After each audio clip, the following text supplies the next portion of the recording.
Bapak Ibu semua, salam sejahtera buat kita. Nah, pada kesempatan hari ini, saya dan Kevin akan sharing sedikit mengenai strategi investasi dan kinerja investasinya. Nah, kita akan bagi sesi ini menjadi 4. Ya. Satu, kita memperkenalkan klub saham dari Prastia Mulia, alumni. Terus baru untuk topiknya sendiri kita akan bagi 3. Nah, izinkan saya share untuk klub saham ya dari Prastia Mulia. Jadi ini adalah wadah sharing dan berbagi informasi. Pokoknya fokusnya adalah kita saling asah, saling asih, saling asuh. Nah, ini adalah kegiatan-kegiatan kita, ya ada message-nya. Nah, yang paling pentingnya itu selalu cuan dan toyor, trade on your own risk. Ya. Nah, jadi kita akan buat seperti ini dan kita akan coba maintain grup saham ini yang umurnya baru beberapa bulan, tapi sepertinya sudah masuk WhatsApp grup keempat dan juga ada di Telegram. Kita maju lagi ya. Nah, ini adalah pengurusnya. Saya diminta untuk jadi advisor. Ada Pak Eko Kurnia Sanusi, ketuanya M49. Ada Rian, ada Pak Agung, ada Baskara, ada Dimas, ada Yohanes, ya, Pak Anko, Kevin, Pak Yudi, dan Faradi.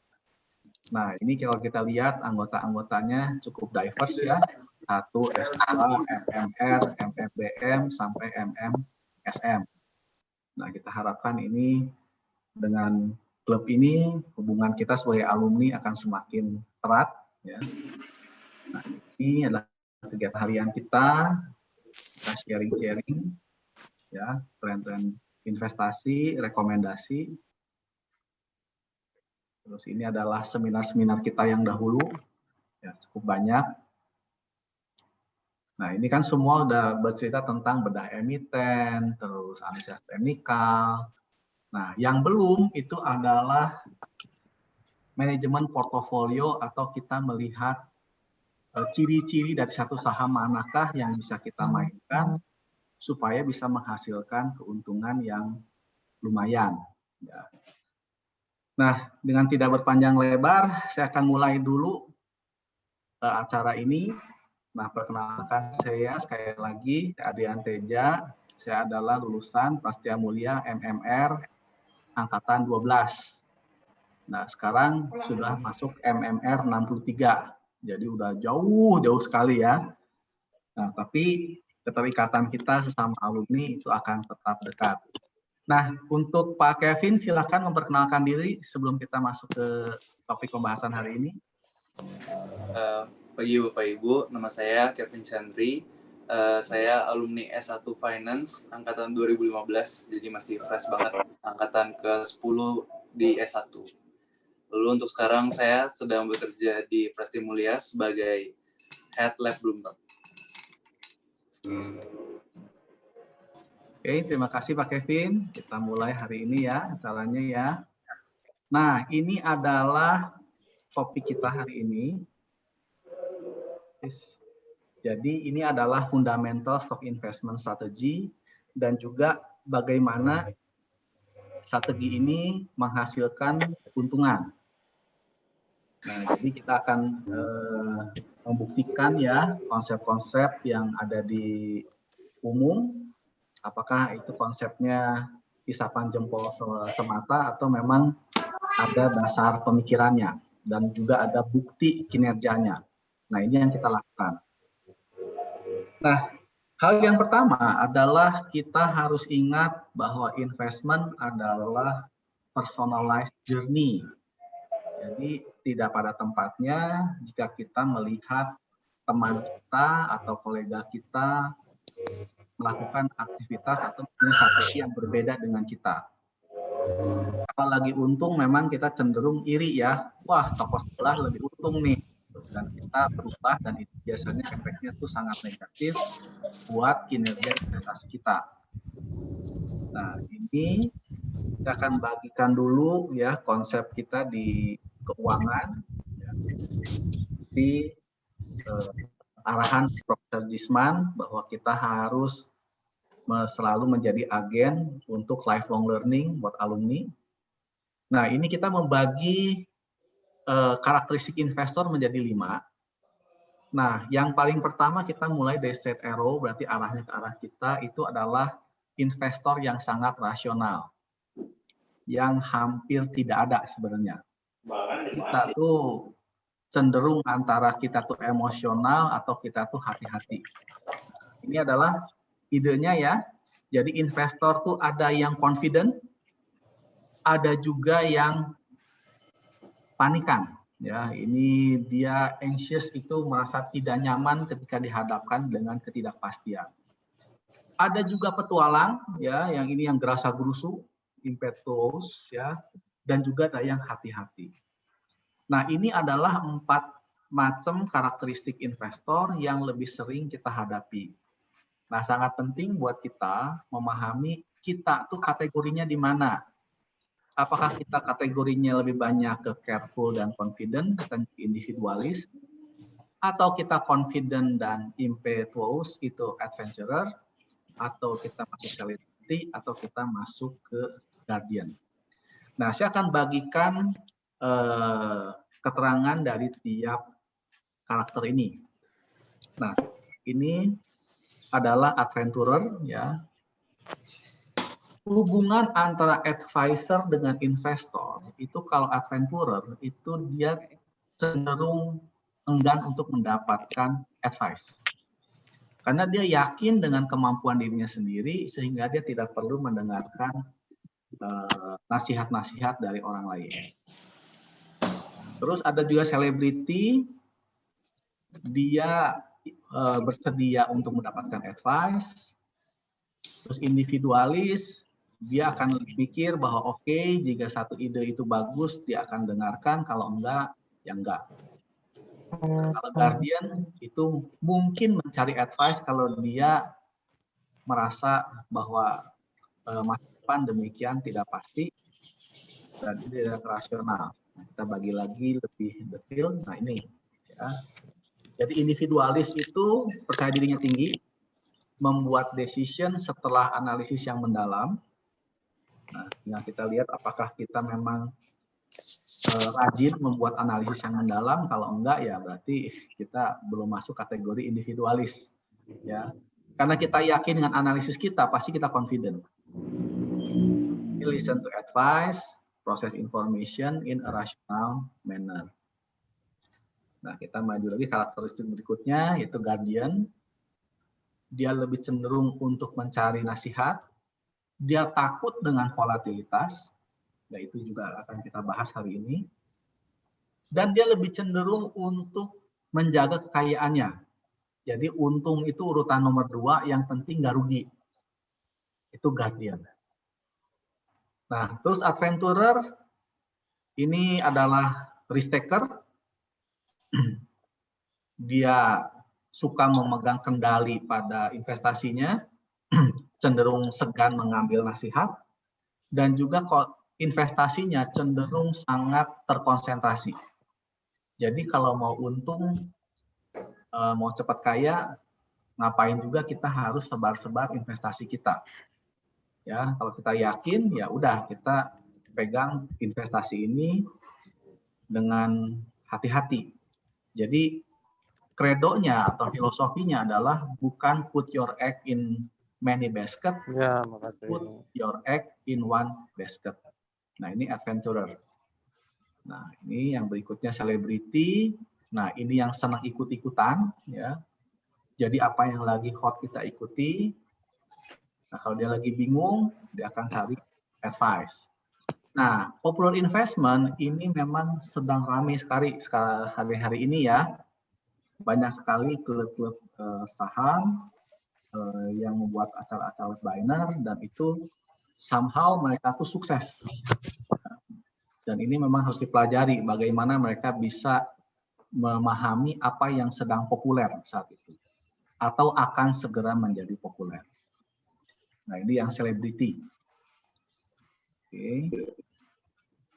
Oke, mungkin sampai sini kita ada masuk ke diskusi dulu. Mungkin ada pertanyaan atau kita bisa lanjut ke topik berikutnya.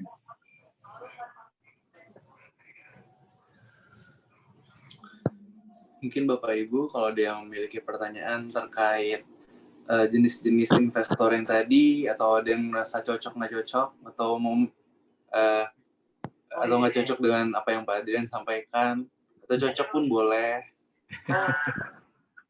Oh, mana? Oh iya, mana? Oh.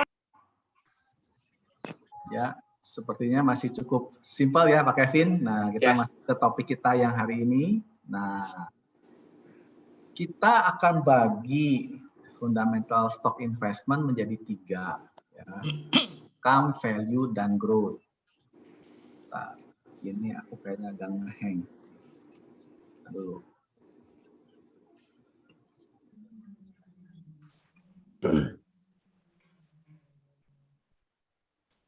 Oke, nah kita coba lagi. Screen. Oke, nah.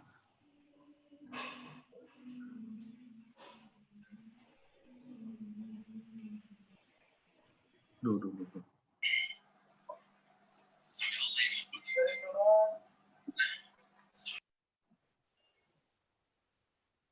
Atau mungkin mau saya bantu share screen, Pak?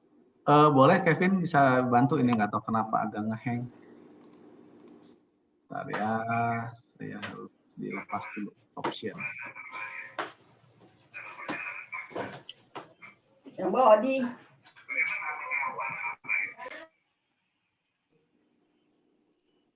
Di fundamentalnya Pak Kevin. Nah, turun lagi. Nah, ini dia topik kita, yaitu income stock, value stock, dan growth stock. Nah, kita mulai dari income stock dulu ya, Bapak Ibu. Yuk, silakan Pak Kevin maju satu. Nah, ini dia income stock.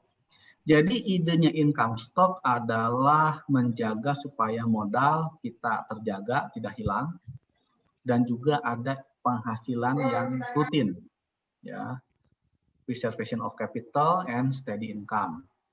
Nah, biasanya investor yang suka dengan income stock itu degree of risk aversion-nya low. Dia takut resiko, dan orang-orang ini contohnya adalah pensiunan.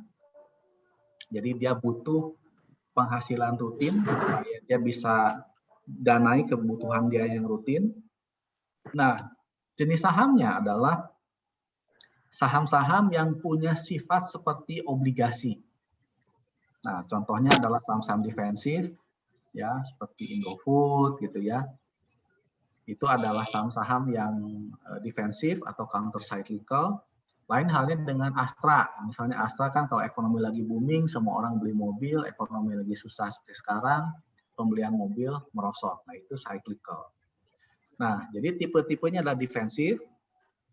Dia cenderung tidak ikut dengan fluktuasi ekonomi. Nah, berikutnya dia punya kapitalisasi pasar yang besar. Nah, mengapa kapitalisasi pasar yang besar? Kapitalisasi pasar yang besar mewakili penguasaan perusahaan tersebut pada industrinya. Jadi kalau dia seperti Indofood tadi, dia menguasai market share untuk mie instan hampir 70%. Ya. Bisa kita bilang dengan market share yang besar, dia punya posisi yang kuat di pasar. Nah, itu yang harus kita pegang. Jadi sangat meleset jika kita income stock, kita masukin ke perusahaan-perusahaan kecil. Ini harus perusahaan besar. Jadi penguasaan pasar atau bisnisnya cukup kuat. Nah, tapi karena dia sudah menguasai bisnis dengan kuat, potensi pertumbuhannya menjadi relatif terbatas. Ya, jadi untuk misalnya Indomie tadi, kalau kita mau tambah penjualan, pilihannya adalah satu, semakin banyak pertumbuhan penduduk Indonesia, berarti konsumsi Indominya akan naik. Atau pilihan keduanya adalah dia ekspansi ke luar negeri. Nah, karena dia potensi pertumbuhannya itu relatif terbatas, keuntungan yang ada itu akan terakumulasi dan juga kebutuhan untuk investasi relatif terbatas. Nah, jadi perusahaan-perusahaan ini cenderung untuk membagikan dividen dalam jumlah yang besar. Ya, sampai sini mungkin kita masuk diskusi dulu ya. Untuk income stock, untuk karakteristiknya mungkin ada yang ingin kita diskusikan.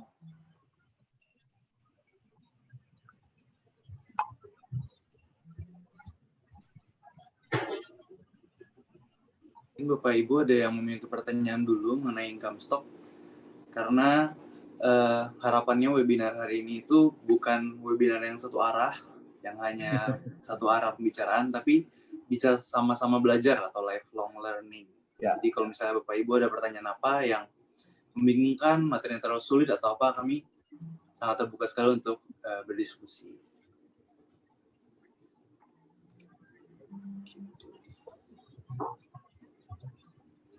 Mungkin sepertinya cukup jelas ya Pak Kevin ya. Ya, mungkin belum ada. Nah, kita masuk yang lebih kontroversi ya. Kita maju ke oh ya, ini income stock thing to consider-nya ya. Jadi tadi yang kita sampaikan ya, cenderung pasarnya sudah mature, penguasaan pasarnya tinggi ya. Terus juga ini ada pertanyaan dari Wong. Income stock patokan yield-nya tidak ada, Pak. Jadi income stock tuh kita definisikan berdasarkan dividen payout-nya. Ya. Seberapa besar dia membagikan dividennya. Jadi nanti kita di belakang kita akan bahas mengenai parameter kita, yaitu dia harus membagikan 75% dari keuntungannya kita kategorikan sebagai income stock. Oke. Ya, ini ada pertanyaan beberapa nih, Pak Kevin. Lalu ada pertanyaan lagi, Pak, dari Bapak Adrian Sutojo. Itu bertanya terkait income stock, apakah mungkin bisa dibagi berdasarkan bidang usaha tertentu? Nah, kita si income stock kita nggak bagi berdasarkan bisnis tertentu. Yang penting income stock itu dia harus berada dalam kategori industri yang sifatnya defensif. Jadi dengan kita yakin bahwa sales-nya itu stabil, kita bisa yakin bahwa dividen yang disampaikan juga akan stabil. Nah, kalau kita industri cyclical, itu kita sulit mengharapkan supaya saham ini memberikan dividen yang sifatnya itu stabil seperti obligasi. Jadi intinya adalah income stock itu adalah saham-saham yang punya karakteristik seperti obligasi. Ya, siapa yang nganterin? Oke, apakah itu bisa menjawab pertanyaan Pak Adrian? Jadi kita nggak bagi berdasarkan industri ya. Oke. Iya Pak. Ya. Ada lagi Pak Kevin? Lalu selanjutnya dari Pak Aditya Yulit bertanya soal cara screening dan valuasi income stock, Pak. Oke. Nah, kita di sini hanya screening ya. Kebetulan kita tidak akan masuk ke valuasi. Jadi kita berasumsi bahwa harga yang sudah ada di pasar itu adalah harga yang benar. Nah, itu kita akan bahas nanti di belakang, Pak. Ya. Oke. Lalu mungkin pertanyaan terakhir, Pak, tentang income stock dari Richard Sanmori. Kalau ada emiten yang dividen payout ratio-nya di atas 1%, itu apakah baik atau buruk, Pak? Nah, ini adalah poin yang ketiga, Pak Richard. Jadi, kita kan mengenal teori tentang capital structure. Kita kenal juga konsep tentang sustainable dividend growth, di mana rumusnya adalah return on equity dikali 1 minus dividen per earning per share. Nah, kita semua rata-rata memahami konsep growth tadi, sustainable growth, rumusnya yang tadi itu kita kenal dan sudah diajarkan. Tapi kita seringkali lupa dengan konsep bahwa sustainable growth rate diperoleh dengan kondisi, misalnya kita hitung ya, earning per share-nya, return on equity-nya 10%, pembagian dividennya adalah 50%, berarti kan 10 kali 1 minus 0,5 kan? Jadi 5% adalah sustainable growth. Nah, jika kita tumbuh lebih dari 5%, perusahaan pasti akan mengalami peningkatan leverage. Nah, kita sudah lihat kasusnya, yaitu adalah saham Unilever. Ya, kita lihat Unilever, setiap tahun semua profitnya dibagikan. Dan kita juga lihat bahwa hutangnya Unilever tambah tahun tambah besar. Ya, jadi ini yang kita harus jadikan concern bahwa semakin tinggi leverage kita maintain dividend payment-nya, maka leverage-nya akan makin tinggi, otomatis dia akan semakin tinggi leverage-nya. Ya, ini ada pertanyaan dari Pak Faradin komentar nih. Nah, kalau dari Faradi kita sih kan kita kalau mau investnya short term ya nggak harus concern dengan itu. Tapi kalau kita ingin untuk invest di saham-saham yang kita anggap resikonya rendah gitu ya. Nah, kalau acuannya adalah dividen payout, kita dapatkan, perusahaannya sudah stabil, sudah. Nah, tapi ada satu faktor, yaitu hutang yang semakin lama semakin besar.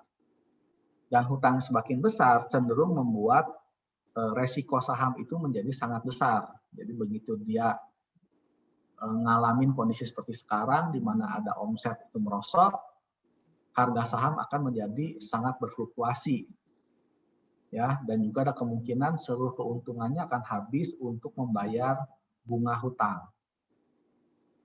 Ya, demikian Pak Faradi. Ya, masih ada kah?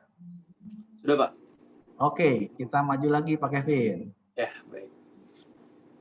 Yo. Nah, ini yang kontroversinya banyak, ya, value stock. Nah, nanti juga akan ada pembahasan untuk nanti mungkin malam ya, sore ya, dengan Pak Lukas. Nah, ini juga kita memberikan sedikit heads up. Nah, jadi value stock itu kita punya filosofi adalah saham-saham yang dinilai secara keliru, dan keliruan ini akan diperbaiki seiring dengan waktu. Nah, ini tipe investornya adalah yang kategorinya medium to high. Nah, dia punya long term investment 3-5 tahun, mungkin juga lebih ya. Cuman kalau sekarang rasanya cari investor yang invest 5 tahun nggak jual-jual agak jarang ya. Jadi 3-5 tahun itu sudah prestasi ya. Itu kalau makhluk langka lah.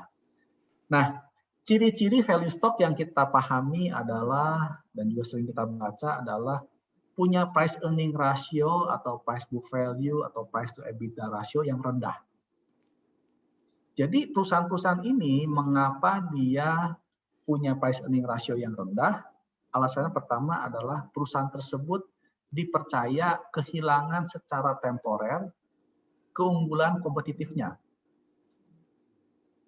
Terus begitu mereka menunjukkan bahwa mereka cukup agile ya untuk regain, barulah ini akan masuk ke sana. Kembali lagi ke valuasi yang benar. Nah, ciri-cirinya yang cukup banyak value stock adalah perusahaan-perusahaan yang kelasnya itu menengah kecil. Ya. Jadi ini perusahaan bagus dan kita tidak paham bahwa dia itu bagus.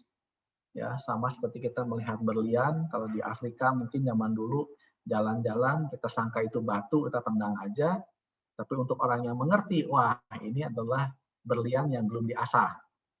Nah, ini adalah cenderung perusahaan-perusahaan menengah dan kecil. Nah, kalau perusahaan besar itu jarang. Ya, dan kita akan fokus tetap perusahaan menengah ke besar. Jadi ke kecilnya kita nggak sentuh. Karena kalau perusahaan-perusahaan kecil itu sifatnya aneh. Ya, kita belum ketemu metode yang bisa menunjukkan konsistensi yang konsistensi performance, belum bisa kita. Kalau menengah ke atas ya sampai besar itu juga bisa. Nah, ini adalah selanjutnya Pak Kevin, things to consider-nya ya. Nah, value stock ini yang kita sering kali sampaikan adalah sering mengalami value trap. Sahamnya murah tapi nggak naik-naik. Ya, jadi kita udah keburu nggak tahan, apalagi kalau kita sering ngobrol dengan teman-teman atau kolega kita yang untungnya udah duluan, kita belum kebagian, nah kita cenderung pengen pindah kapal. Nah, itu baru menjadi masalah. Ditunggu lama nggak naik, dijual naik. Nah, itu yang sering terjadi. Nah, bedakan juga fallen angel dengan cheap stock. Ya, jadi kita hanya invest di saham yang murah. Ya, kalau sesi di Kristen sebutnya saham-saham yang berdosa sementara karena dia lupa untuk berinovasi. Begitu mereka berhasil, harganya kembali lagi ke surga lagi. Tapi kalau fallen angel tuh ya seperti iblis gitu kan, ini sekalinya keluar dari surga ya udah di penjahatnya selamanya gitu, nggak akan sembuh-sembuh. Oke, nah ini adalah contoh-contoh dari value stock. Nah mungkin udah masuk ke diskusi lagi Pak Kevin? Boleh Pak. Jadi ini ada sedikit komentar dari Bapak Taufik Idris.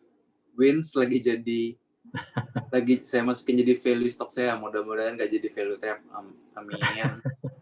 Iyalah, kita nggak kebetulan nggak lihat wins-nya. Mungkin nanti Pak Kevin kalau ada ya di value stock yang boleh kita tunjukin ya. Ya. Lalu ada sedikit pertanyaan dari Pak Riki. Pagi Pak Adrian, saya mau tanya, saya tertarik tadi dengan temporary losing competitiveness. Itu ciri-cirinya apa?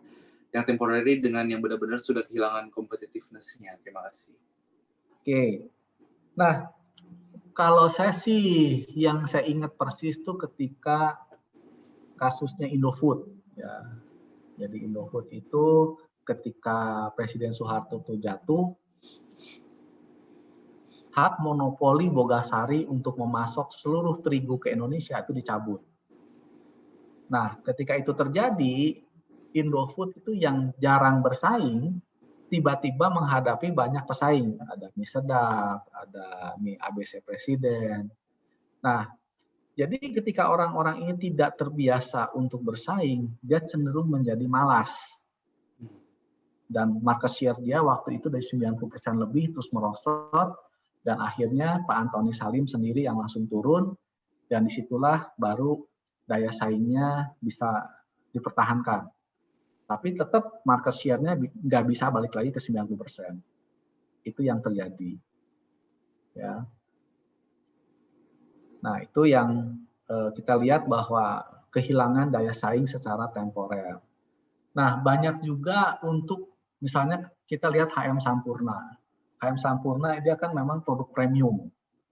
Nah, ketika produk premium ini dihadapkan dengan ekonomi yang susah, gitu, orang cenderung akan beli rokok-rokok dengan harga yang jauh lebih murah.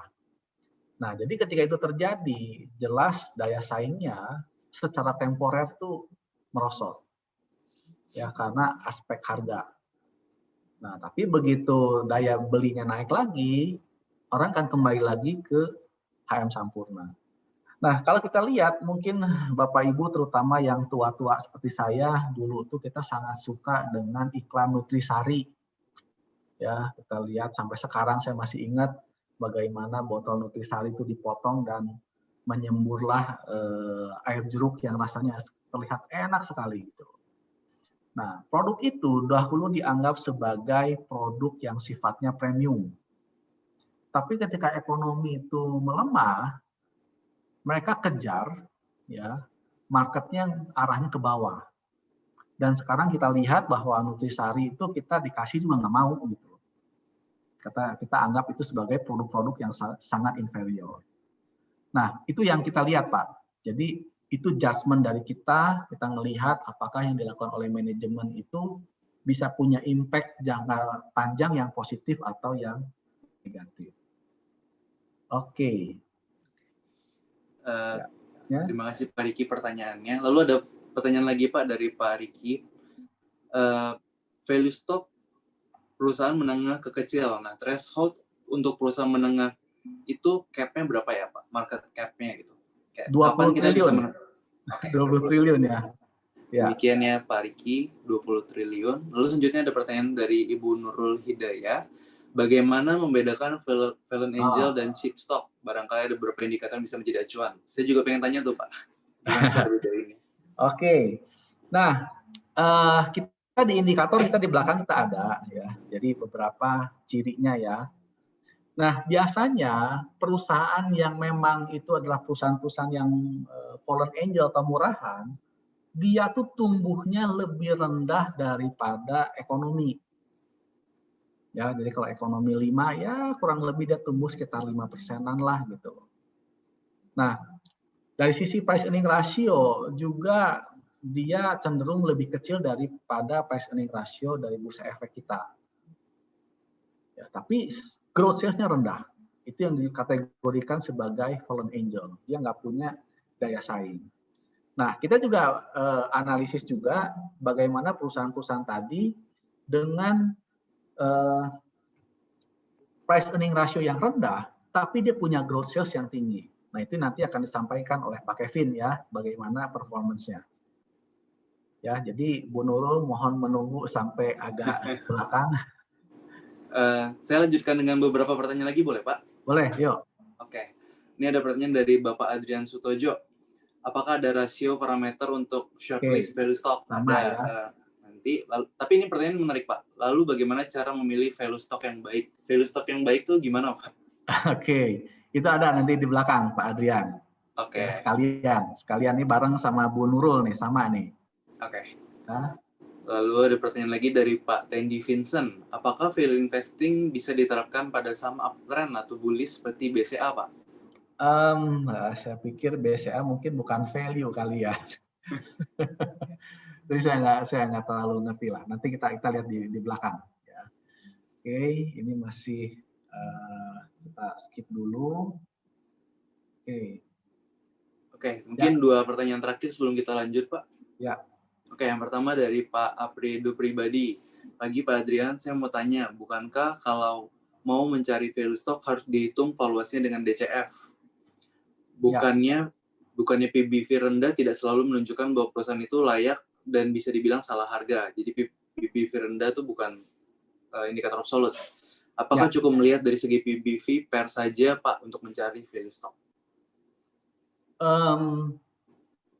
Saya pikir sih kalau kita lihat kemajuan bursa efek kita, ya, di mana banyak investor yang sudah semakin canggih. Dengan kita banyak melakukan web binder, sedikit banyak gitu ya, investor-investor kita itu sudah mampu menilai perusahaan ini prospeknya seperti apa. Jadi kalau kita kembali ke teori, berarti harga-harga saham yang di pasar itu sudah cenderung mencerminkan nilai wajarnya. Nah, sebagai kondisi praktis, ya kalau kita mau hitung lagi dengan metode discounted cash flow, boleh. Tapi selalu yang menjadi masalah adalah kita kesulitan untuk menentukan sustainable growth-nya. Jadi kalau kita lihat dari metode discounted cash flow, anggaplah kita metodenya two stage. Ya. Jadi ada periode super growth, ada periode sustainable growth. Nah, kalau kita bagi menjadi dua periode ini, valuasi kita 80-90% itu disumbangkan oleh valuasi yang ada di periode sustainable growth. Jadi begitu kita geser sedikit asumsi growth-nya, harga itu akan bisa bergeser jauh sekali. Misalnya, kita lihat biaya modal kita misalnya 5%. Pertumbuhan kita misalnya 3%. Berarti ada selisih biaya modal kurangi growth sebanyak 2%. Nah, kalau 2% itu setara dengan multiply sebanyak 50 kali. Tapi begitu kita mengasumsikan growth kita 4, biaya modal 5, pertumbuhannya 4, berarti selisihnya adalah 1%. Itu tingkat multiplier-nya melipat jadi 100 kali, Pak. Jadi angka yang di atas dibagi 1%. Melipat 100 kali. Nah, jadi dengan kayak begini, discounted cash flow itu punya sangat besar kelemahannya, karena begitu kita beda menentukan growth-nya, harga itu bisa bergeser dari 50 kali sampai ke 100 kali. Itu yang membuat kenapa harga saham di pasar itu menjadi sangat volatile. Karena mereka secara konstan menggeser ekspektasi pertumbuhannya. Itu dia lihat, wah dunianya cerah, naikin sedikit, dunianya gelap, turunin dikit, tapi itu membuat harga saham berubah dengan sangat signifikan. Demikian Pak Epriedo. Oke, Ya. Pak.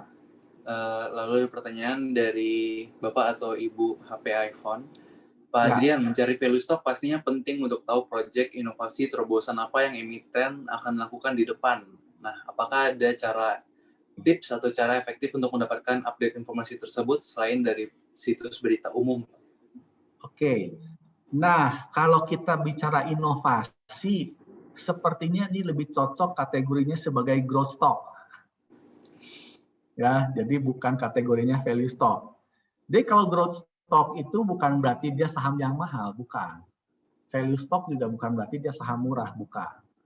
Jadi kita ngebandingin value stock dengan growth stock, itu kita lihat dari perbandingan dia terhadap satu benchmark. Jika dia tumbuh lebih tinggi dari benchmark, terus harganya lebih rendah, itu kita bilang harga saham murah. Jadi kalau harga sahamnya tumbuhnya cepat, harganya juga tinggi, kita anggap itu sebagai saham bertumbuh atau growth stock. Ya, itu konsepnya. Mungkin nanti begitu kita masuk ke pembahasan growth stock, kita bisa lebih jelas ya. Nah, supaya kita nggak lari terlalu jauh, tetap kita fokus di value stock dulu. Ya. Satu lagi terakhir boleh, Pak? Ya. Oke, terima kasih Pak. Pertanyaan dari Pak Martin Solihin. Ya. Pagi Pak Adrian, kenapa long term investment untuk value stock terbatas 3-5 tahun, sedangkan Warren Buffett itu masih investasinya selama-lamanya Pak? Mungkin itu pertanyaan terakhir untuk yang bagian. Oke. Kalau kita lihat ya, Warren Buffett itu sudah investasi di saham itu dari tahun 60-an. Sebelumnya dia adalah Vice President dari Solomon Brothers. Itu salah satu investment bankers yang terbesar juga di Amerika ya. Kalau sekarang tuh contohnya adalah Goldman Sachs, ya, Morgan Stanley. Nah ini dulu dia di Solomon Brothers. Nah dia invest dari tahun 60-an sampai tahun 75, dia performance-nya tuh mediocre, biasa-biasa saja. Nah, tapi performance dia mulai jadi cemerlang setelah tahun 75. Nah, pada tahun 75 kita tahu ada peristiwa di mana setelah kasusnya Bretton Woods, di mana standar emas itu dilepas, nilai tukar dolar itu merosot sangat banyak sehingga terjadi inflasi di Amerika dalam jumlah yang besar. Nah, disitulah kita mengenal salah satu legenda dari Federal Reserve, yaitu Paul Volcker. Dia meningkatkan tingkat suku bunga Federal Reserve menjadi 15% per tahun. Luar biasa ya, dia naikkan tingkat suku bunga sampai 15%.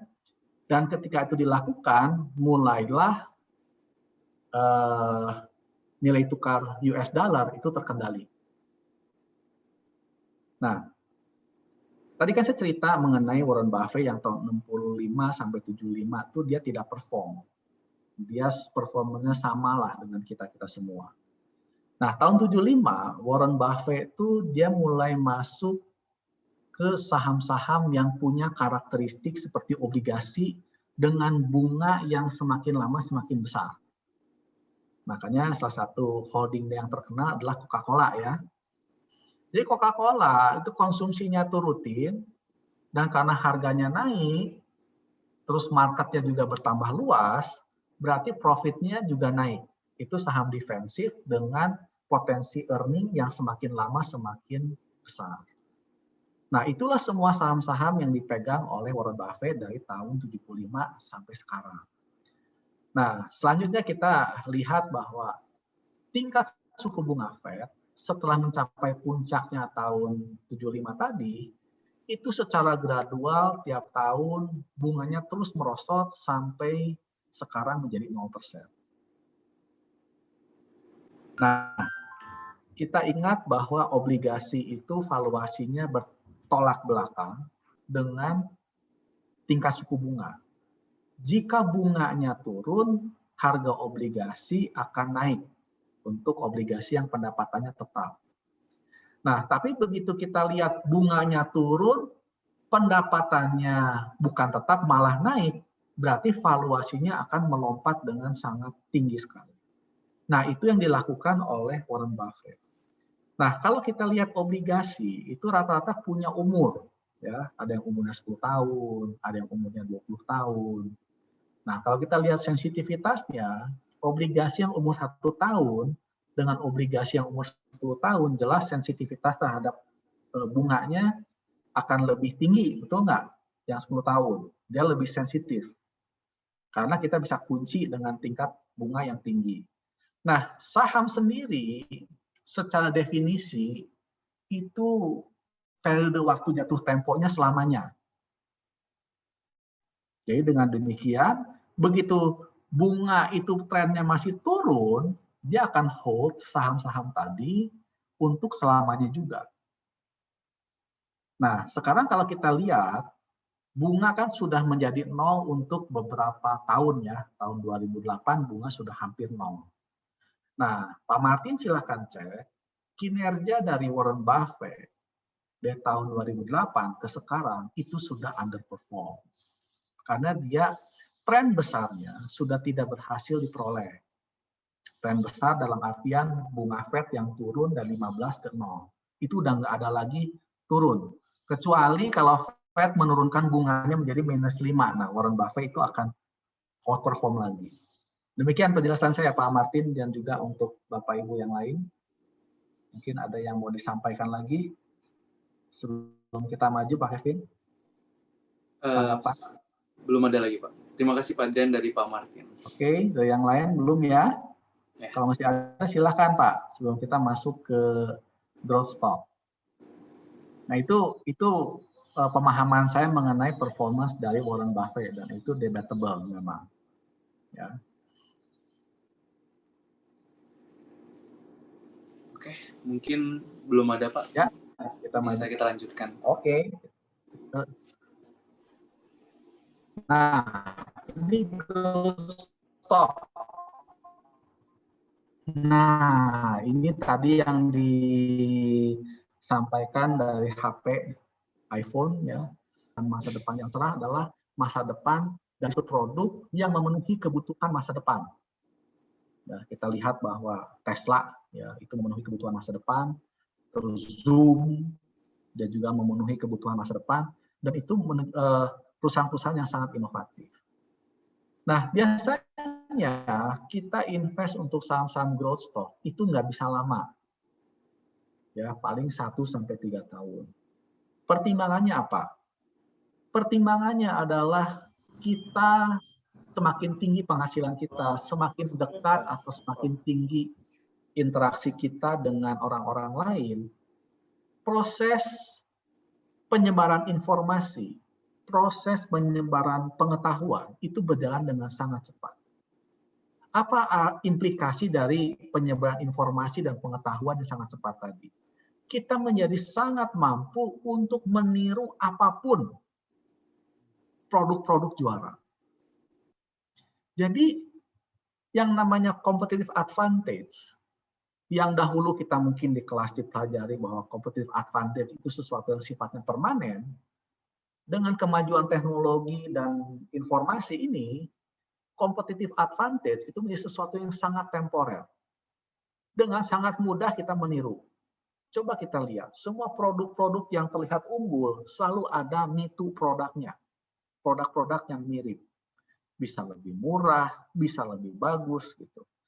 Jadi keunggulan kompetitif ini dengan sangat cepat akan hilang.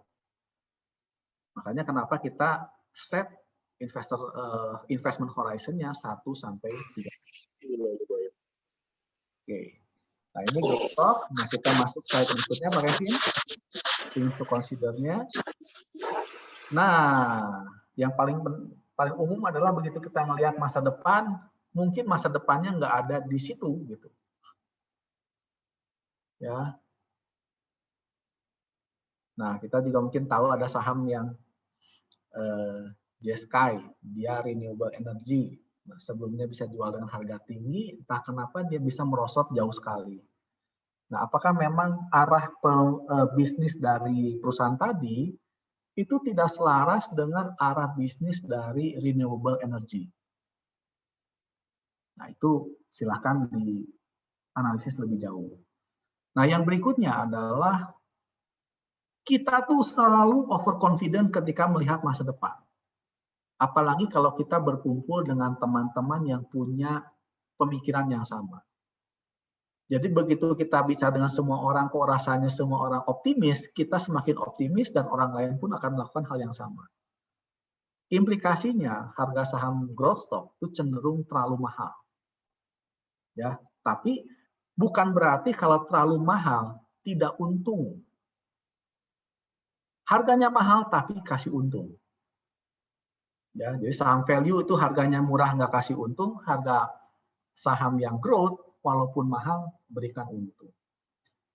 Oke, ini adalah untuk growth stock. Mungkin Pak Kevin ada pertanyaan lagi untuk dari floor?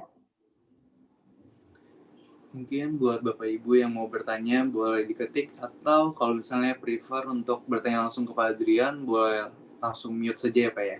Unmute. Ya. Ini sedikit tentang growth stock. Suaranya hilang.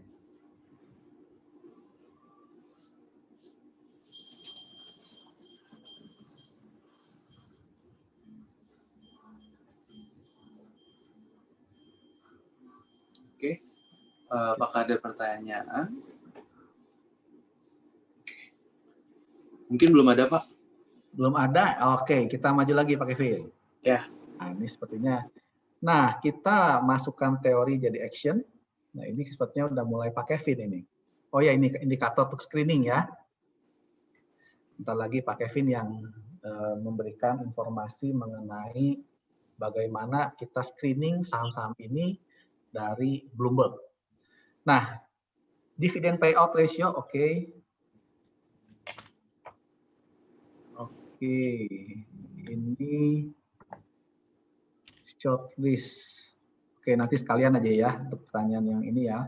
Jadi indikator untuk screening, ya kita hanya pilih 4 indikator. Jadi dari sekian banyak indikator kita pilih 4. Idenya adalah kita tidak ingin melihat terlalu banyak indikator sehingga akhirnya kita bingung apa yang harus kita lihat. Nah, yang pertama untuk value stock kita akan cek, atau income stock kita cek dari dividend payout. Ini income stock kita fokus di dividend payout.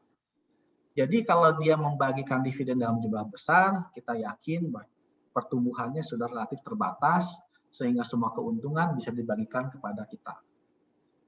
Nah, kedua, saya akan menjaga dari aspek market capitalization. Ya, tadi saya sudah singgung, saya punya kesulitan yang sangat besar untuk memahami pattern saham-saham yang market cap-nya kurang dari 20 triliun. Kalau di atas 20 triliun, kurang lebih punya sifat yang agak stabil. Ya. Nah, selanjutnya dari price earning ratio, ini adalah konsepnya kalau di finance itu sebagai payback period. Jadi kalau harga saham 100, earning-nya 10, berarti dia 100 bagi 10, price earning ratio-nya 10 kali. Berarti dia butuh waktu 10 tahun untuk balik modal. Nah, kalau earning-nya naik ke 20, berarti 100 bagi 20, price earning ratio 5, berarti dia butuh waktu 5 tahun untuk balik modal. Nah, itu adalah price earning ratio. Nah, alternatif dari price earning ratio adalah price book value. Ya. Kenapa kita menggunakan price book value? Karena earning perusahaan itu seringkali bermasalah. Satu, aspeknya adalah aspek manipulasi akunting, atau yang lebih standar terjadi adalah ketika earning perusahaan itu menjadi negatif. Nah, ketika earning menjadi negatif, price earning ratio itu tidak dapat digunakan. Jadi kita menggunakan metode yang selalu konsisten, hasilnya positif, yaitu price to book value. Ya, oke, kita lanjut yang keempat, sales growth. Nah, kita simpel saja, kita nggak pengen ngelihat kinerja berapa tahun sebelumnya, kita cukup setahun sebelumnya saja. Ya, Nah, jadi kalau Bapak Ibu ingin lebih jauh, silahkan. Tapi ini kita pakai metode yang simple. Yuk, kita slide berikutnya, Pak Kevin. Nah, ini udah waktunya Pak Kevin menjelaskan proses screening ya. Dan juga nanti mungkin dari performance-nya Pak Kevin ya. Ya, Pak. Oke, ya silakan Pak Kevin. Oke, terima kasih Pak Adrian buat pemaparannya yang sangat baik. Bapak Ibu, saya akan melanjutkan ke bagian saya. Jadi pada bagian ini kami setelah berdiskusi itu akhirnya memutuskan untuk menggunakan Bloomberg. Bagi Bapak Ibu yang mungkin masih belum familiar dengan Bloomberg, Bloomberg itu adalah satu, ya simpelnya ngomongnya kayak Google-nya untuk hal-hal finance gitu. Jadi Bloomberg ini suatu terminal data yang kalau misalnya mau subscription itu lumayan mahal sekali, yaitu sekitar 22.000 sampai 24.000 US dollar per tahunnya, jadi sekitar 300 juta. Tapi memang ini tuh digunakan untuk dunia profesional karena function yang sangat banyak, kelengkapan datanya. Saya misalnya kalau mau ngecek misalnya Unilever India, let's say ada Unilever India, keuangannya seperti apa, peers-nya di India seperti apa, dan segala macam, saya bisa dengan sangat mudah melakukannya gitu. Lalu juga ada sangat banyak function, dan diantaranya ini terdapat function yang namanya equity screen. Nah, dan equity screen-nya pun ini lumayan dinamik. Di sini kita bisa lihat bahwa di kanan atas itu saya melakukan equity screen untuk per bulan 12 tanggal 31 2014. Ini artinya equity screen-nya itu juga bisa equity screen untuk di masa lalu gitu. Lalu saya menggunakan screening indikator 5152 itu adalah saham. Jadi jumlah saham per Desember 2014 itu ada sekitar 88.000. Tapi untuk yang exchange-nya Indonesia saja itu jumlahnya ada 513. Lalu saya menambah lagi screening, yaitu tadi perusahaannya dengan market capitalization di atas 20 triliun supaya menengah ke atas. Itu yang lolos screen ada 46. Lalu ini ada juga screening yang dinamik, yaitu current price earning ratio-nya itu harus lebih kecil daripada price earning ratio dari Jakarta Composite Index atau IDX gitu. Nah, dengan semua indikator ini per tanggal 31 bulan 12 tahun 2014 itu terdapat 31 saham. Nah, lalu lewat function Bloomberg ini pun kami bisa melakukan backtest secara langsung. Jadi ini bisa langsung menggunakan backtest ke halaman sebagai berikut. Nah, jadi backtestnya dilakukan untuk tahun 2014 sampai 2019 dan jumlah sahamnya atau emitennya itu akan di-rebalance setiap akhir tahun. Artinya setiap akhir tahun, bulan Desember tahun depan akan dicek lagi siapa yang melewati proses-proses tadi, siapa yang di atas 20 triliun dan siapa yang PE ratio-nya di bawah PE ratio GCI gitu atau IDX. Lalu juga masing-masing saham itu memiliki bobot yang sama dan benchmark-nya adalah GCI tadi atau Jakarta Composite Index atau IDX. Nah, lalu selanjutnya dengan sangat mudah tinggal pencet action run, maka kurang lebih 5 menit akan mendapatkan hasil sebagai berikut seperti ini. Nah, ini adalah gambaran kurang lebih bagaimana cara kami menggunakan Bloomberg untuk memfasilitasi ide yang kami ingin bawa tadi, yaitu bagaimana men-screening saham menggunakan 4 indikator sederhana ini untuk membagi saham menjadi income, value, dan growth stock. Demikian. Lalu apabila kita bicara soal lebih detail lagi, ini merupakan screening indikator yang detailnya. Yang pertama, ketika kita bicara soal income stock, itu kita menggunakan hanya 2 batasan. Batasan yang pertama adalah kita ingin agar saham-saham yang ditaruh di sini atau yang masuk ke portofolio adalah saham-saham yang memiliki dividend payout ratio di atas 75%. Jadi kita udah tahu ini saham itu udah mature, income yang udah dimiliki itu akan dibagi ke pemilik saham. Lalu selanjutnya market cap di atas 20 triliun. Selanjutnya untuk value stock memang mungkin bisa didebatkan, ada banyak sekali jenisnya, bisa debt equity harus di bawah 1, PBV-nya juga harus di bawah 1 dan sebagainya. Tapi di sini kita coba simpelkan saja. Jadi yang kita pegang adalah market cap-nya itu sama di atas 20 triliun. Price earning ratio-nya itu di bawah dari price earning ratio IDX atau di bawah price earning ratio dari IHSG. Lalu selanjutnya kami menambahkan 2 indikator. Indikator yang pertama itu adalah sales growth-nya di antara 5-9%. Lalu kami coba lagi memenuhi indikator 1, 2, terus ditambah lagi indikator yang ini, yaitu sales growth-nya di atas 10%. Itu untuk yang value stock. Screening yang sederhana sekali. Selanjutnya untuk growth stock, itu adalah perusahaan dengan market cap di atas 20 triliun, price earning ratio di atas dari IHSG, dan sales growth-nya ini harusnya di atas 10%, karena kita mau perusahaan yang high sales growth.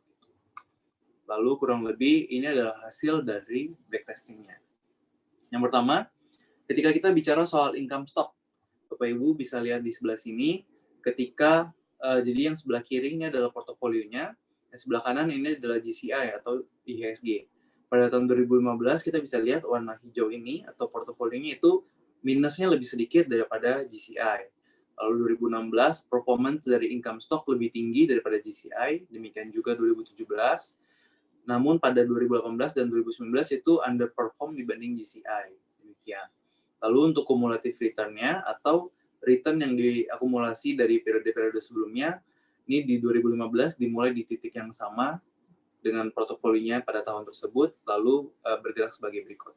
Dan bisa dilihat bahwa pada tahun 18-19 ini performa untuk income stock itu kalah dibanding performa dari GCI. Jadi GCI cumulative return-nya adalah yang warna merah, sedangkan portofolio adalah yang warna ungu. Oke, kita diskusi dulu ya, Pak Kevin ya. Oh ya, boleh Pak. Ya, jadi kita satu-satu nih, biar masih ingat. Oke. Jadi ini screening indikatornya ada di bawah kiri, bisa dilihat bahwa ini perusahaan-perusahaan yang memiliki payout ratio di atas 75%. Artinya kalau punya net income sebanyak 100, 75-nya dibagikan sebagai dividen. Dan market cap di atas 20 triliun. Oke, ya. Ada yang bertanya? Bedanya Pak, dan Pak Kevin, Ricky Pak, ya. Boleh. Berarti ini yang di chart, ini berarti average dari beberapa emiten ya Pak ya, atau berapa emiten ini berarti? Untuk jumlah emitennya, kalau saya tidak salah ingat ada sekitar 30-an Pak, jadi nanti ada di bagian lampiran. Tapi ini adalah masing-masing saham, jadi masing-masing saham, kalau saya boleh kembali ke atas tadi, proses screeningnya sebagai berikut Pak. Jadi ada berapa jumlah saham yang melewati semua screening yang kita mau. Dalam hal ini contoh yang sederhana untuk value stock tadi, total pada 31 Desember 2014, total yang melalui semua screening adalah 31 perusahaan. Demikian. Jadi bukan average, jadi total perusahaan yang lolos. Demikian Pak Riki. Terima kasih Pak, terima kasih. Nah, ini saya jawab dulu yang Pak Faradi ya, Pak Kevin ya. Boleh Pak. Nah, jadi kebetulan kita tidak menganalisis berdasarkan industri, Pak Faradi. Jadi kita ngelihat hanya di bursa efek kita, apapun sahamnya, silahkan. Nah, jadi kita ambil yang punya karakteristik yang sama. Jadi kita belum menggunakan sesama industri. Mungkin yang berikutnya kali, ya Pak Kevin ya, kita bikin yang analisis ini income stock dan growth stock untuk sesama industri. Boleh saya catat dulu ya. Ya Pak. Lumayan nih, jadi kita ada topik baru lagi. Justru di pertanyaan-pertanyaan gini dapat topik ya. Income stock, growth, within industry ya. Jadi kita akan menggunakan price earning ratio-nya juga, price earning ratio dari rata-rata industri. Ya, mungkin itu yang berikutnya Pak Faradi. Untuk next kegiatan berikutnya. Nah, selanjutnya dari Pak Taufik Idris Siregar. Nah, ini kita menggunakan price earning ratio tuh yang average pair dan weighted average dari pair. Nah, perbedaannya sangat besar. Nah, kalau Kevin yang mau jawab ya. Ya, kalau dari Bloomberg kita menggunakannya weighted average dari pair, Pak. Artinya pair ini didominasi oleh yang market cap-nya besar. Dalam hari ini berarti dari 2015 sampai 2017-18 itu HMSP dan BCA sebagai kontributor weighted average pair yang sangat besar. Jadi weighted average bukan average. Oke, memang kita juga melihat ada beberapa data tentang price earning ratio ya. Jadi kalau kita pakai data price earning ratio dari Bloomberg dengan price earning ratio dari SEIC itu berbeda. Ya, kita nggak tahu persis perbedaannya, cuman dugaan kami adalah ada perusahaan-perusahaan yang rugi itu tidak dihitung ke dalam perhitungan price earning ratio. Jadi hanya fokus perusahaan yang untung saja, itu yang dilakukan oleh SEI. Nah, tapi ada juga yang price earning ratio-nya itu menghitung untung dan rugi, kita gabung semua. Itu menjadi price earning yang kita pakai sekarang ya Pak Kevin ya. Benar Pak. Yang kita nggak tentukan apakah perusahaannya harus untung atau harus rugi. Oke. Dari Pak Gregory, kayaknya saya jawab aja. Dividen payout di atas 100 berarti masih masuk dengan parameter kita di atas 75% dan itu masuk. Oke. Nah, terus dari Pak Jaya di Chandra, apakah memperhitungkan hanya capital gain atau udah termasuk dividen, Pak Kevin?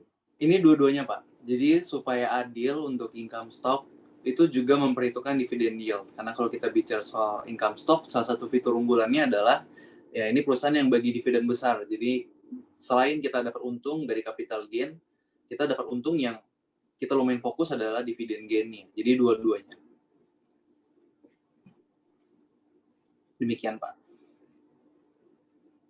Oke. Masih adakah?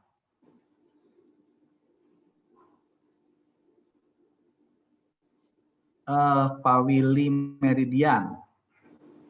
Kontrol parameternya kita lakukan hal yang sama terus Pak Willy. Jadi kita akan screening dengan parameter yang sama. Ya, jadi tahun 2015 dihasilkan dari screening tahun 2014. Screening tahun investment performance 2016 dihasilkan dari screening tahun 2015. Ya, jadi kita tetap fokus ke masa lalu. Kita nggak ngelihat masa depan karena kita mengakui bahwa kita tidak bisa melihat masa depan. Jadi kita lihat masa lalu seperti apa, kita ambil aja udah gitu. Kita bertaruh bahwa apa yang terjadi di masa lalu akan terjadi ke masa depan. Nah, ini ada pertanyaan berikutnya dari Pak Riki Tasyanto. Kondisi ekonomi makro ya mungkin ada ya, cuman kita belum sempat teliti ya. Cuman yang saya ingat tahun 2015, 16, 17 itu kita ingat persis waktu itu ekonomi kita mengalami pelemahan yang sangat besar dan dugaan yang kita sering pakai guyonan adalah karena isu batu akik itu, di mana rakyat kelas bawah itu mengalami kerugian dari spekulasi batu akik. Dan waktu itu memang kita lihat bahwa penjualan rokok dan penjualan mie instan dalam volume ya itu mengalami pertumbuhan negatif.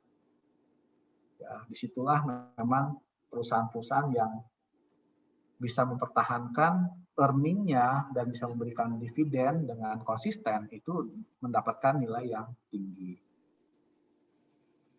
Oke, nah apakah cukup menjawab Pak Riki? Kita belum teliti benar sih. Kita cuma backtest 5 tahun. Oke ya. Dari Pak Jason, ini yang terakhir sebelum kita maju. Reviewnya kita nggak lihat. Cuman ya kembali ke idenya kita pengen lihat kinerja per tahun lah. Jadi secara umum kita investasi setahun, terus kita rebalancing, terus kita invest lagi dengan metode yang sama. Jadi metode income stock-nya sendiri secara strategi itu kita bisa maintain sampai selamanya. Tapi isinya itu bisa berubah-berubah. Jadi begitu sifatnya sudah tidak sesuai dengan parameter yang kita mau, kita ganti. Demikian Pak Jason. Ya, kita lanjut lagi ya, Pak Kevin. Kita akan bandingkan beberapa definisi tentang value stock ya. Iya, benar Pak. Yuk. Selanjutnya ini untuk value stock. Nah, untuk value stock sendiri kami melakukan backtesting sampai 3 kali. Karena value stock ini menarik sekali. Yang pertama, kami hanya menggunakan indikator market cap dan price earning ratio yang di bawah IHSG. Nah, ini return-nya kurang lebih sebagai berikut. Kita bisa lihat ketika IHSG negatif, dia lebih negatif lagi. Ketika IHSG positif, dia pun kurang positif gitu. Demikian performanya untuk value stock yang hanya mempertimbangkan PE ratio. Kalau misalnya kita lihat portofolio cumulative return-nya, atau yang warna ungu, portofolio cumulative return-nya itu konsisten di bawah GCI. Sekali lagi, ini hanya menggunakan 2 indikator, yaitu market cap di atas 20 triliun dan price earning ratio yang di bawah price earning ratio dari IHSG sendiri.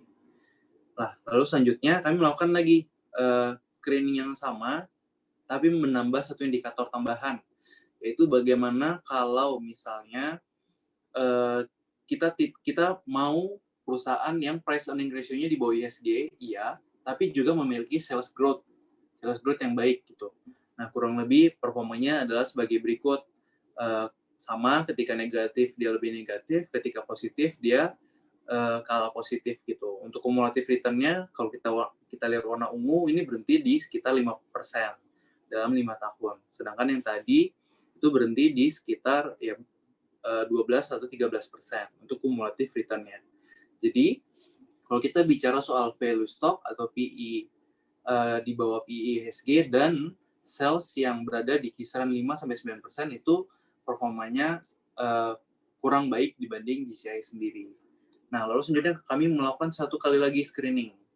Tapi kali ini screeningnya itu menggunakan sales growth yang di atas 10%. Jadi, sama, market cap di atas 20 triliun, price earning ratio di bawah price earning ratio IHSG, tapi sales growth-nya adalah di atas 10%.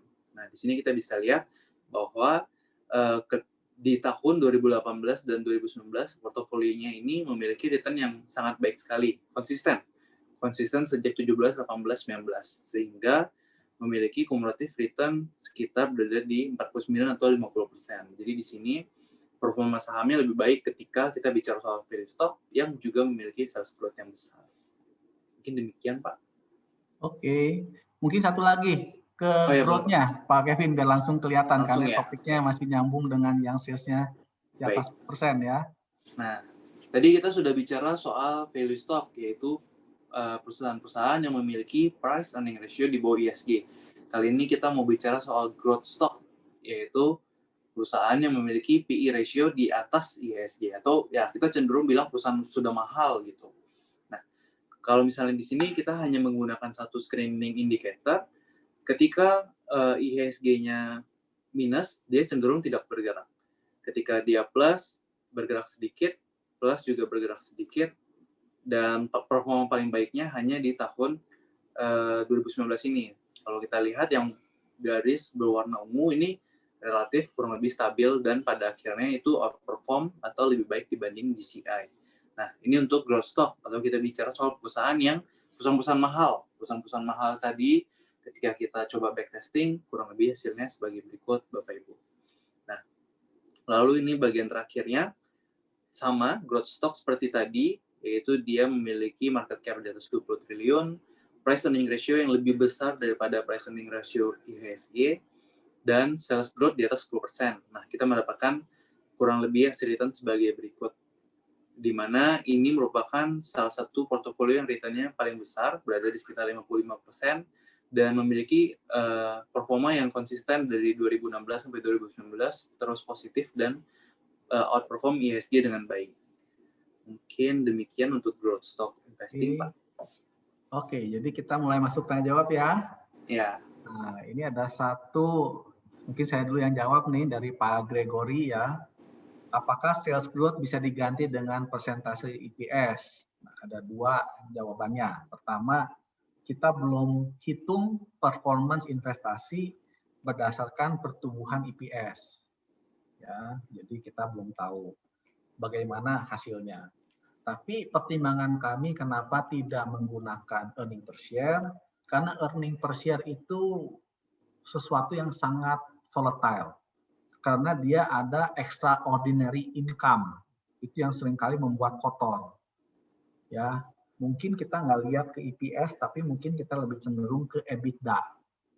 Ya, di situ mungkin bisa lebih stabil, tapi kita belum teliti ya apa implikasinya. Nah, kalau sales itu relatif lebih sulit untuk dimanipulasi, bukan nggak bisa, tapi lebih sulit. Jadi sales ini kita bisa lihat sebagai sesuatu indikator yang lebih stabil sifatnya. Demikian Pak Gregory. Weighted di portfolionya equally weighted, Pak Willy. Jadi semua saham bobotnya sama. Jadi kita tidak mendasarkan pada market cap. Memang ada masalah dengan equally weighted karena perusahaan-perusahaan itu cenderung banyak yang kecil dibanding perusahaan-perusahaan yang besar. Jadi kalau equally weighted, performance yang kita sampaikan lebih cenderung menunjukkan performance dari perusahaan kecil. Tapi kalau market weighted, itu performance lebih cenderung menunjukkan kinerja dari perusahaan yang besar. Oke. Ini dari Pak Jason lagi, sales yang dipakai dalam perhitungan dengan operational income, bukan Pak, ini benar-benar murni dari salesnya saja. Ya. Untuk dari Pak Riki, untuk growth stock ada berapa banyak Pak Kevin? Untuk growth stock itu secara jumlah kita ada di PPT yang suplementary, Pak. Mungkin saya boleh sedikit. Boleh, oke, silakan Pak. Saya buka dan kasih lihat, Pak.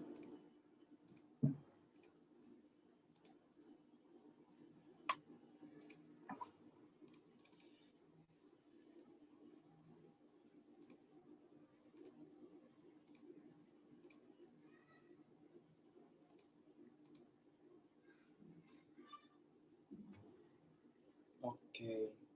Jadi Bapak Ibu kurang lebih ini sedikit summary saja dari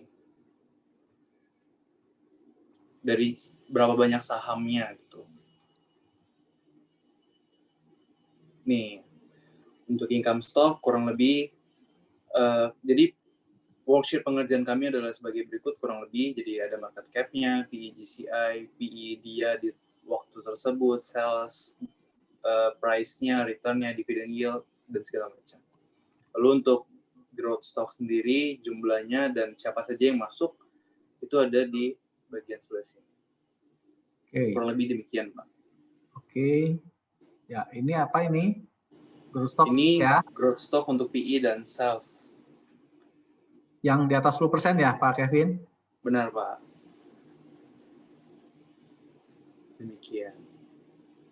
Nah, tadi ada pertanyaan dari Pak Vivi, mungkin yang ini ada termasuk ada BCA nih. Kalau ada BCA harusnya sih kalau kita equally weighted harusnya nggak ada efek ya. Iya Pak, nggak ada efek harusnya. Karena dia dibagi rata bobotnya dengan yang lain. Tapi kalau menggunakan market cap, jelas impact dari BCA jadi sangat dominan. Ya, assume yang growth stock. Apa itu bisa menjawab Pak Vivi? Ya, karena kita equally weighted. Jadi kalaupun kita ada performance, ini kan totalnya berapa nih yang tahun 2017 nih? 15 Pak, 15 ke bawah. 15 berarti efeknya Bank BCA itu dibagi 15. Benar Pak. Jadi efeknya relatif agak menurun ya, nggak terlalu besar lagi. Dan sebenarnya kalau kita lihat di sini, ketika kita menggunakan screening seperti tadi, yaitu growth stock yang PER-nya sudah di atas PER IHSG atau saham-saham mahal, lalu market cap di atas 20 triliun dan sales growth di atas 10%, itu kita tidak selalu terjebak dengan saham-saham yang dalam arti kata aneh, saham yang kita nggak pernah dengar dan segala macam gitu. Jadi memang sebenarnya banyak juga perusahaan yang sebenarnya baik gitu. Contohnya di sini kita bisa lihat ada Gudang Garam, Telkom, Mayora, dan sebagainya. Nah, memang dengan metode kami, kita agak kesulitan ya untuk memisahkan apakah ini perusahaan yang trennya sedang naik atau sedang turun. Ya. Jadi kita ambil ini semua, kita nggak peduli dia trennya naik atau turun, maka performanya akan seperti ini. Jadi kalau Bapak dan Ibu bisa supplementary, analisis lebih mendalam, itu akan dapat performance yang lebih baik. Tapi paling enggak, dengan cara yang bodoh, ya naif, kita nggak pilih-pilih, nggak kita ekspektasi masa depan, ini adalah performance yang kita peroleh. Ya, jadi kalau kita bisa analisis lagi, kami yakin dan percaya itu performanya akan jauh lebih baik. Karena ini kan kita ada barang-barang atau saham-saham yang jelek juga kita beli aja, udah nggak peduli. Iya.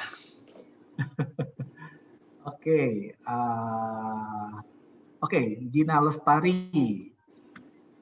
Pertimbangan milih PER di atas GCI. Oke, ini secara definisi Ibu Gina. Jadi kalau price earning ratio yang tinggi itu dianggap sebagai growth stock, itu konsensusnya.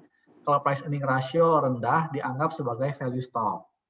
Nah, tapi kan kita harus ada indikatornya ya. Nah, yang kita jadiin benchmark atau jadi jangkarnya itu adalah price earning ratio dari indeks, dari IHSG. Jadi kalau di atas IHSG kita anggap sebagai growth stock, di bawah IHSG dianggap sebagai value stock. Demikian Bu Gina, apakah bisa menjawab?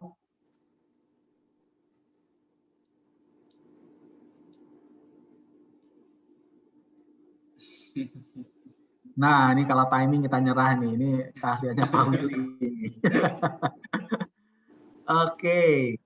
Nah, jadi kita lihat bahwa ada screening awal. Bahwa ini adalah perusahaan-perusahaan yang punya karakteristik yang kita mau. Terus kita pilih. Jadi yang pertama kita punya strategi, terus kita dapat screening. Kita kalau mau analisis lebih lanjut, boleh fundamental kita analisis. Nah, berikutnya kita tambah lagi potensi untung dengan teknikalnya. Itu yang kita bilang dengan timing beli. Ya, fundamental nggak bisa ngomong timing beli. Nah, ini yang kita nanti di grup-grup saham, ya. Jadi ada diskusinya. Mungkin saham-saham yang masuk screening Bapak Ibu itu akan terbahas. Ya, ini rekomendasi buy atau sell. Nah, itulah silakan dipakai untuk menambah lagi potensi profitnya. Ya, jadi kita masuk di paling basic sekali, screening tahap 1. Demikian Pak Willy.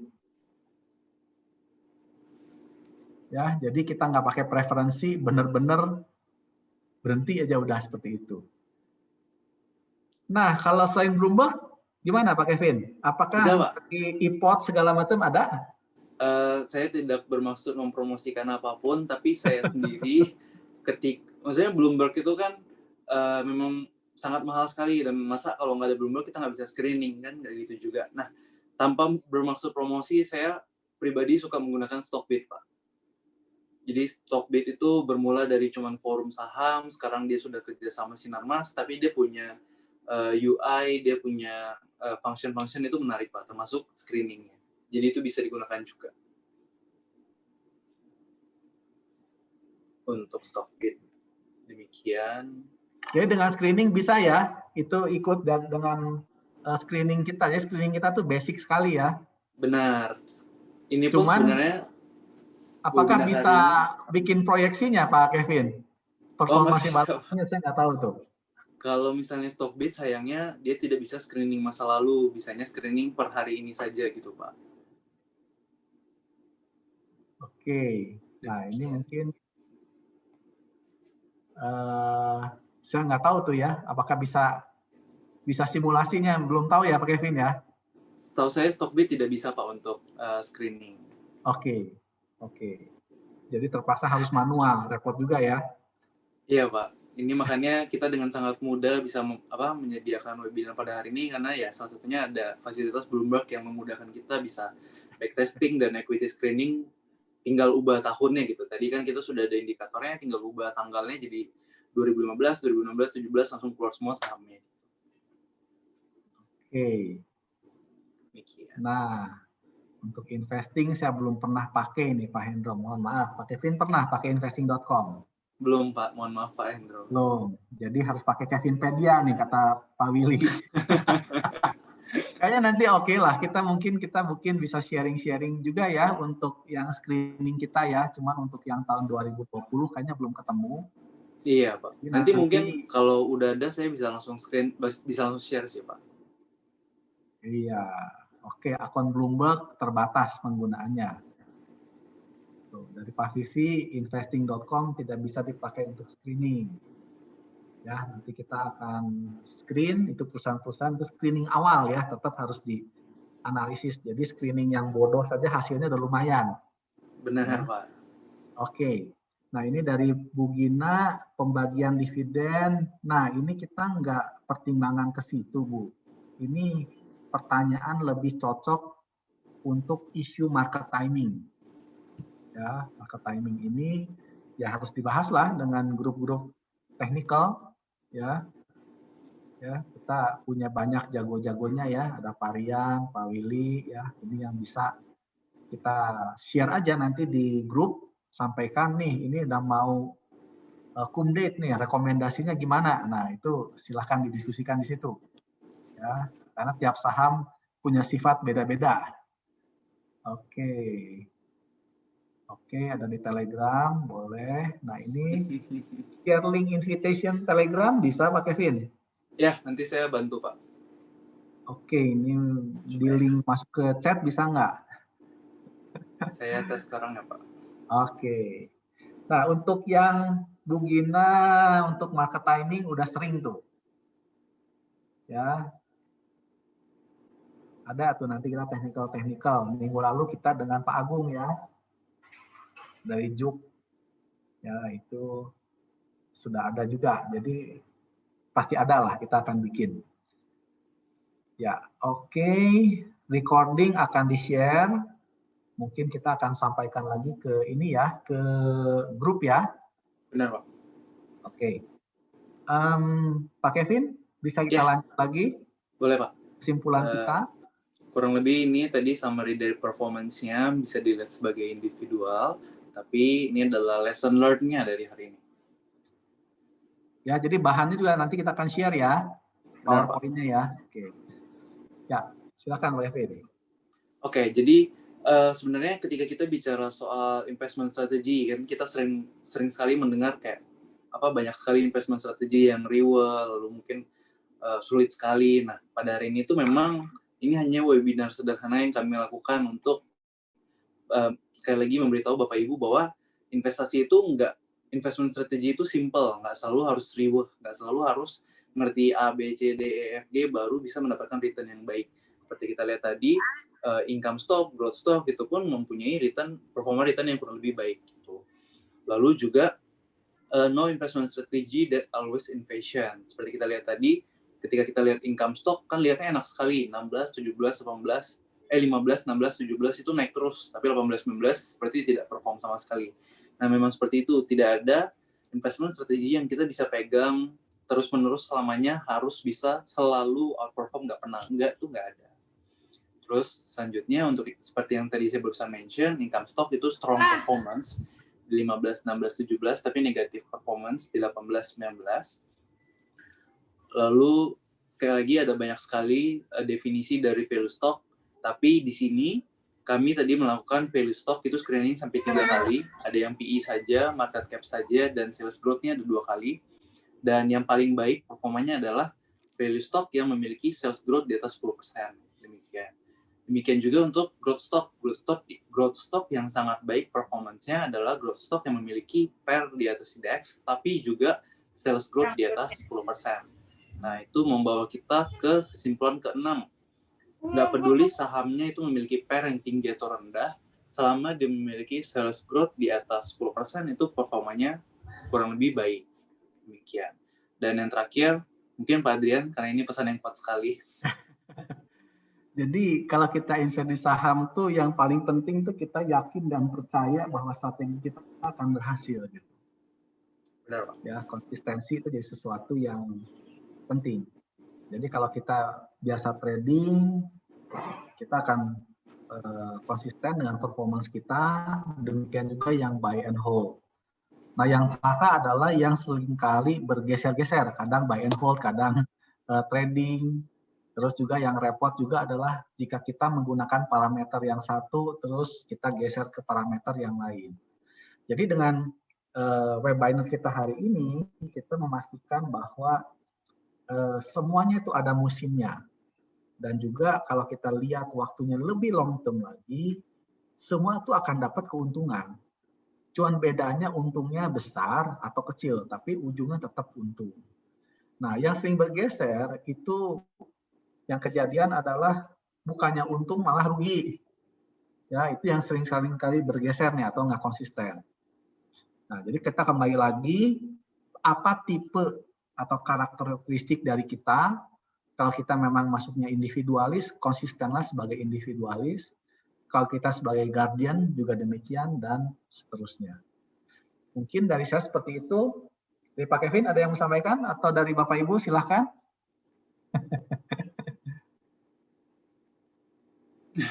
Terima kasih Pak Vivi atas pujiannya ini. Iya.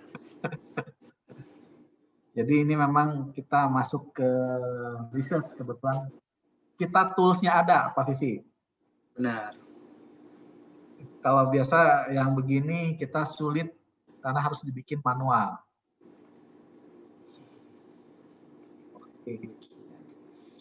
Lalu mungkin kalau boleh Pak, ada pesan dari tim-tim panitianya untuk melakukan foto sebelum Q&A, karena katanya setelah Q&A biasa pada sudah live duluan. Oke, sip. Ya. Bapak Ibu kalau berkenan, saya mengundang Bapak Ibu untuk boleh menyalakan lampu kameranya. Ini kita ingin dokumentasikan karena ya seperti yang Pak Adrian sudah bilang di awal, ini tuh bukan hanya webinar yang sekali lewat atau satu arah, tapi ini adalah lifelong learning. Yang berharap bisa terus bersama Bapak Ibu belajar bareng. Oke, Bapak Ibu silakan berpose dulu karena saya tidak tahu Bapak Ibu ada di page berapa. Saya akan memulai dari yang pertama dulu. Silakan dinyalakan. Iya, dinyalakan. Oke, saya foto ya. 1, 2, 3. Oke, lalu selanjutnya page 2. Selanjutnya page 3. Selanjutnya page 4, 5, 6, dan terakhir 7. Oke. Baik, terima kasih Bapak Ibu yang sudah menyalakan kamera. Ini akan menjadi dokumentasi yang baik juga buat kami. Selanjutnya kami mengundang Bapak Ibu buat bertanya Q&A nih. Just in case kalau Oke, bagi Bapak Ibu yang mau bertanya melalui chat ataupun langsung menyalakan video ataupun langsung unmute diri sendiri untuk bertanya, boleh silahkan terhadap apa yang sudah kami share barusan. Ya, kita tunggu 1 menit lagi ya. Ya, boleh Pak. Mana ada yang lagi ngetik. Oke, share screen-nya mungkin diputus dulu Pak Kevin. Oh ya, boleh Pak. Saya putus. Ya. Oke, silahkan Bapak Ibu.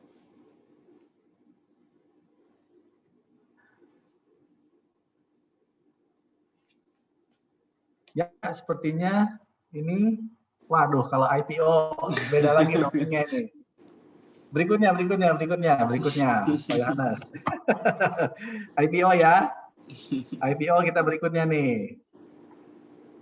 Kita IPO biasanya nggak bisa lihat analisisnya, kita pakai percaya aja. Nah yang repot IPO tuh yang pusing adalah kalau saham bagus, kita ikutan book building nggak pernah kebagiannya si Uprit. Ya, kalau sahamnya jelek kebagian semua, itu sakit kepala memang. Itu agak susah. Oke. Oke, terima kasih Bu Gina. Terima kasih, mungkin Bu Gina. Cukup ya Pak Kevin ya? Ya, boleh Pak. Ini Pak Jayadi nih. Oke. Ini balancingnya setiap 1 Januari ya Pak Kevin ya? Benar Pak.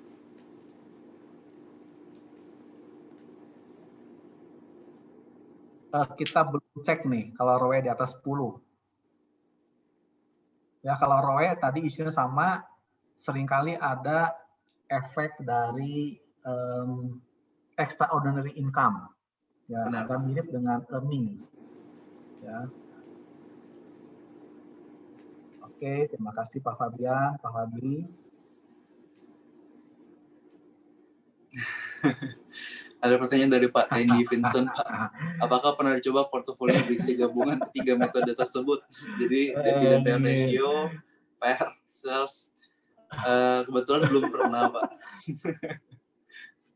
Tapi kan tinggal dihitung, kita datanya udah ada ya, silahkan digabung. Iya, ya. Nanti kita share itunya ya di grup ya. Boleh Pak. Oke, jadi silahkan dihitung Pak Tendi, datanya udah ada. cuma data 5 tahun, berarti 15 data aman lah. Iya. Stock split nggak ada, Pak Andreas. Jadi kita parameternya nggak ada yang nyambung ke sahamnya. Kita fokus di market cap. Jadi right issue atau stock split itu nggak gitu, nggak pengaruh. Oke, kita tutup ya Pak Kevin ya. Ya.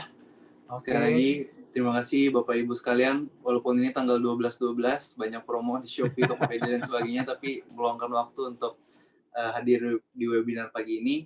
Semoga Bapak Ibu sekalian bisa mendapatkan manfaatnya dan paham bahwa investment strategi itu tidak selalu harus riwah. Ya. Di sini kita mau buka pikiran sebagai berikut kurang lebih. Demikian Pak Adrian. Oke, selamat siang Bapak Ibu. Selamat berlibur.